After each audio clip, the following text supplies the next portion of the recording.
Orys Baratheon was the rumoured bastard half-brother of Aegon the Conqueror and his sisters and wives Xenia and Rhaenys Targaryen by their father Aerion. He was one of his brother's fiercest commanders and seen as Aegon's only true friend. He had the thick black hair and beard and sharp blue eyes that would become a key trait of House Barathon. King Jaehaerys Targaryen considered it an open secret that Orys was Aegon's half-brother and Aerion's son. However, no one knew of who his mother might be or the circumstances of his birth. Strangely, there wasn't even a hint of a rumour. During the conquest of the Seven Kingdoms, King Argilac Durrandon of the Stormlands offered the hand of his daughter to Aegon in marriage. Aegon refused this proposal, offering to wed Orys to Argella instead. These terms angered the Storm King, taking the offer of a bastard as an insult. At the start of the conquest, Orys had command of the ground forces during the defeats of Lords Muton and Darkland. After Aegon's self-coronation at the Aegon Fort, he made his brother the first hand of the king, dubbing him his strong right hand. After this, Orys and his sister Rhaenys, atop her dragon Meraxes, were tasked to take Storm's End from Argilac.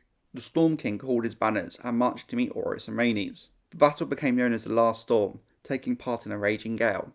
Orys took position atop the hills of Bronzegate. With double Orys' number, the Stormlanders broke the Baratheon line, only to be confronted by the Dragonfire of Meraxes. Orys offered surrender to the Storm King. However, Argilac refused, fighting on. Orys faced him in single combat, where he was wounded, but slew the last Storm King. After, the garrison of Storm's End brought Argilac's daughter Argella before Orys, naked and in chains.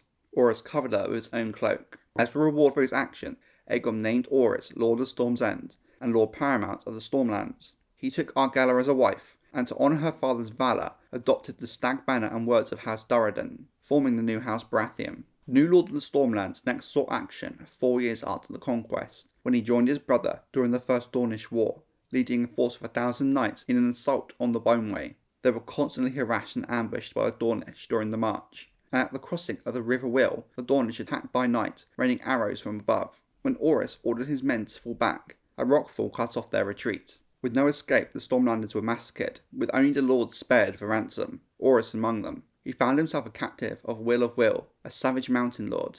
Orys was held captive for 3 years, when Aegon agreed to pay the ransom for his half-brother and his men. However, each man was only freed after having their sword hand cut off, so they may not raise arms against Dorne again. After this, Orys became known as Orys One Hand. In retaliation, Aegon flew to Dorne and brought fire and blood atop Balerion the Black Dread.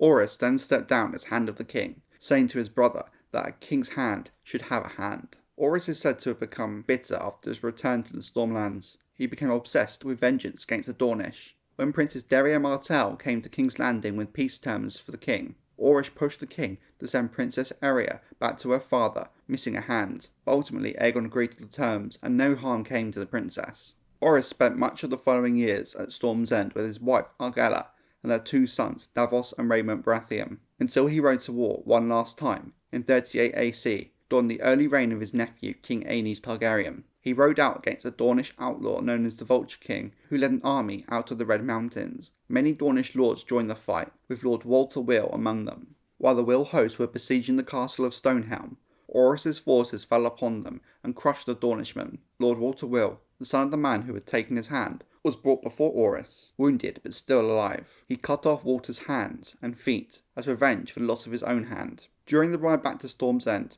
Orys Baratheon died of wounds sustained during the battle. His son Davos said his father died content, smiling at the rotting hands and feet of Walter in his tent.